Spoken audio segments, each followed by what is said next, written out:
पेशावर यौम आशूर का पहला बड़ा मातमी जुलूस इमाम बारगाह कूचा जान से बरामद हो गया है, जिसमें नन्हे अज़ादारों ने शिरकत की है। जुलूस अपने मुकर्ररा रास्तों से होता हुआ इसी मकाम पर इख्तिताम पसीर होगा। इस पर हम बात करते हैं डॉन न्यूज़ की रिपोर्टर ताइबा खान से। ताइबा, बताइएगा नन्हे अज़ादारान किस तरह सैयदा के लाल को पुरसा दे रहे हैं?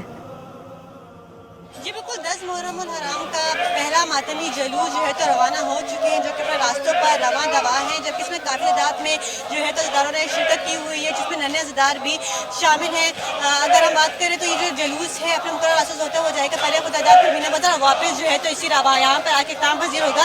पेशावर इसके गुजरनवा में तकरीबन जो है तो आज 12 जो है तो मातमी जुलूस निकाले जाएंगे, जबकि जो सबसे आखिरी जुलूस होगा वो शाम 5 बजे के टाइम पे इमाम बारगाह हैदर शाह से निकाला जाएगा और वहीं पर आके वापस इख्तिताम पज़ीर होगा। इसके साथ साथ हम सिक्योरिटी के हवाले से बात करें तो सिक्योरिटी के भी काफ़ी ज़्यादा सख्त इंतजाम किए गए हैं। बाकायदा तौर पर सिक्योरिटी एहलकार यहाँ पे तैनात है। जुलूस सिक्योरिटी एहलकारों की निगरानी में जुलूस यहाँ से रवाना हो चुका है, जबकि पेशावर में जो है तो तकरीबन 9000 से ज़ायद पुलिस एहलकार तैनात है, जबकि बाकायदा तौर पर कैमरों के जरिए इनकी जो है तो मॉनिटरिंग भी की जा रही है। जी ताइबा, बहुत शुक्रिया, आप हमें अपडेट कर रही थी।